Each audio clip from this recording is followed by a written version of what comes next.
10th class 4th lesson కొత్త బాట important questions. ఒకటవది, Pakala Yashoda Reddy గారి గ్రామజనులు పట్టిన కొత్త బాట ఏమిటో చర్చించండి. ఒకటవది, గ్రామ పెద్దల పెత్తనాన్ని అక్కడి ప్రజలు ధిక్కరించారు. పెత్తందారులు దానితో గ్రామాలు విడిచి వెళ్ళిపోయారు. రెండవది, పోలీసు పటేళ్ల పెత్తనం గ్రామాల్లో తగ్గిపోయింది. పోలీసు పటేళ్లకు ప్రజలు లంచాలు ఇవ్వడం మానివేశారు. మూడవది, గ్రామ ప్రజలు గ్రామ పెద్దల చెప్పులు కింద తేళ్లలా అణిగి ఉండడం మానివేశారు. నాలుగవది, ప్రజలు చీటికి మాటికి తగువులు కోట్లాటలు మానివేశారు. పంచాయతీలు జరిమానాలు పోయాయి. ప్రజలకు శిక్షలు లేవు. 5, ప్రజలు అడుక్కు తినడం మానివేశారు. మంచి బట్టలు కట్టుకుంటున్నారు. 6, పెద్దవారి ఇళ్ల స్త్రీలలో ఘోషా పద్ధతి, మేనాలు, పల్లకీలు పోయాయి. రెండవ ప్రశ్న, కొత్త బాట రచయిత్రి కథ చెప్పిన తీరులో నీకు నచ్చిన విశేషాలేవి? జవాబు, కొత్త బాట రచయిత్రి చెప్పిన కథను ప్రాంతీయ భాషలో చెప్పింది. వ్యవహారిక భాషలో చెప్పడం వలన వినసొంపుగా ఉంది. నాటి తెలంగాణ సామాజిక జీవనాన్ని కళ్ళకు కట్టినట్లు వివరించారు. తెలంగాణ మాండలికాలు ఎక్కువగా ప్రయోగించారు.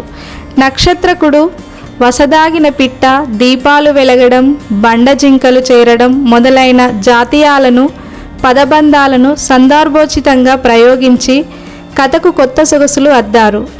కథలోని పాత్రలు స్వభావాలు మనకు నిత్య జీవితంలో కనిపించేవే. సన్నివేశాలు కూడా తెలిసినవే. అందుచేత కొత్త బాట కథ నచ్చింది. మూడవ ప్రశ్న, మిత్తి పూజ మీదనే మిద్దెలు మోపి అంటే మీకేమర్థమయ్యింది? విశ్లేషించండి. జవాబు, మిత్తి పూజ మీదనే మిద్దెలు మోపి అంటే సమాధుల మీద భవంతులు కట్టి అని అర్థం.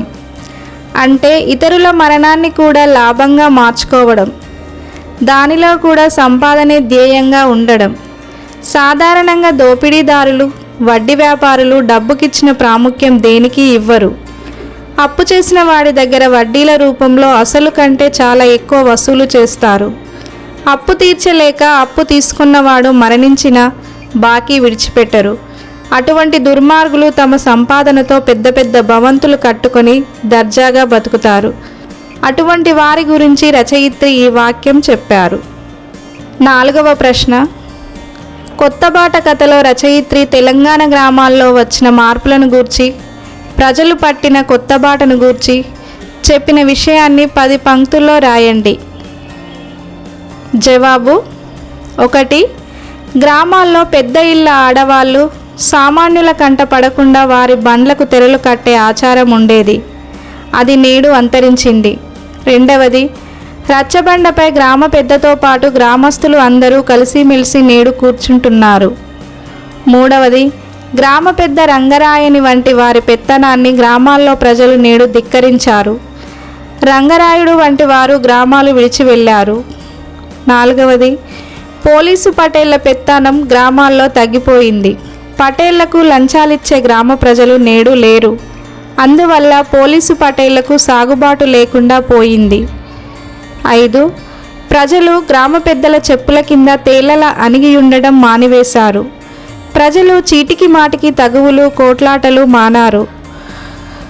పంచాయతీలు జరిమానాలు గ్రామాల్లో ఇప్పుడు లేవు. ఇప్పుడు ఏ గ్రామానికి ఆ గ్రామంలోనే తీర్పులు ఇస్తున్నారు.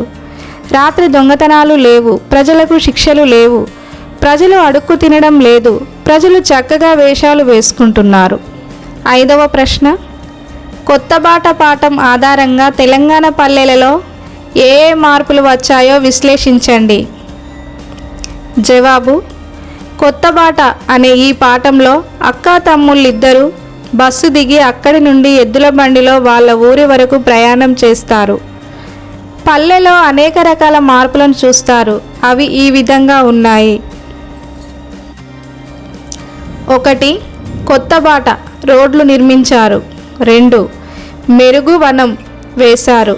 అందమైన ప్రకృతికి మారుపేరది. 3, రోడ్డుకి ఇరువైపులా చెట్లు నాటారు. పూల తోటలో వేశారు. పొంటిమాన్లు చిగురించాయి. 4, చెరువును పూడిక తీసి అందంగా చేశారు. దానికి ఆయకట్టు కట్టడం వల్ల అందరికీ అదురువైంది. 5. జారుడు బండలు ఏర్పాటు చేశారు. 6. మెచ్చుకొని తీరవలసినట్లుగా నిర్మాణం జరిగింది ఆ రోడ్డు. 7. ఇదివరకు కాళ్లకు బురద అంటుకునేది. 8. స్వతంత్ర జీవనం సాగించాలి ప్రజలు. 9. కొట్టాల గడ్డివాములన్నీ కుదురుగా మట్టసంగా ఉన్నాయి. 10. ఎల్లమ్మ గుడిని బాగు చేయించారు. 11. ఆ ఊరిని చూసి అక్క ఊపిరి పీల్చుకుంది. ఈ విధంగా ఈ పాఠంలో అనేక మార్పులను రచయిత్రి తెలిపింది. 6వ ప్రశ్న, కింది పేరా చదివి అర్థవంతమైన 5 ప్రశ్నలు రూపొందించండి. జవాబు: మంచి పని ఏ రూపంలోనైనా ఉండవచ్చు. తాను చదువుకున్న వాడైతే 10 మందికి చదువును పంచిపెట్టవచ్చు. తన ధనాన్ని 10 మందికి వినియోగించవచ్చు. ధర్మకార్యాలకు, సమాజ కళ్యాణ కార్యక్రమాలకు ఇతోధికంగా సహాయపడవచ్చు. అధికారి తన పరిధిని దాటకుండా ప్రజలకు ఉపయోగపడే పనులు చేసి ప్రజల మన్ననలు పొందవచ్చు. తనకు మంచి పేరు వస్తుంది, ప్రజలకు మేలు కలుగుతుంది. ధనికులు పరిశ్రమలను స్థాపించి 10 మందికి ఉద్యోగ అవకాశాలు కల్పించవచ్చు. అధిక లాభాన్ని ఆపేక్షించకుండా తక్కువ ధరలకే వస్తువులను నమ్మవచ్చు. ఇలా సమాజంలోని వారంతా తమ తమ పరిధుల్లో ప్రజలకు మేలు కల్పించే పనులు చేసినప్పుడు దేశంలో సమస్యలే ఉండవు. ప్రజలంతా సుఖశాంతులతో జీవిస్తారు. ప్రశ్నలు: 1. ధనం ఉన్నవాడు ఆ ధనాన్ని ఎలా సద్వినియోగం చేయవచ్చు? 2. ఒక అధికారి ఏ విధంగా మంచి పని చేయవచ్చు? 3. ధనికులు ఏ విధంగా మంచి పని చేయవచ్చు? 4. వర్తకులు ఏ విధంగా మంచి పని చేయవచ్చు? 5. సమాజంలోని వారంతా ప్రజలకు మేలు కలిగించే పనులు చేస్తే ఏమవుతుంది?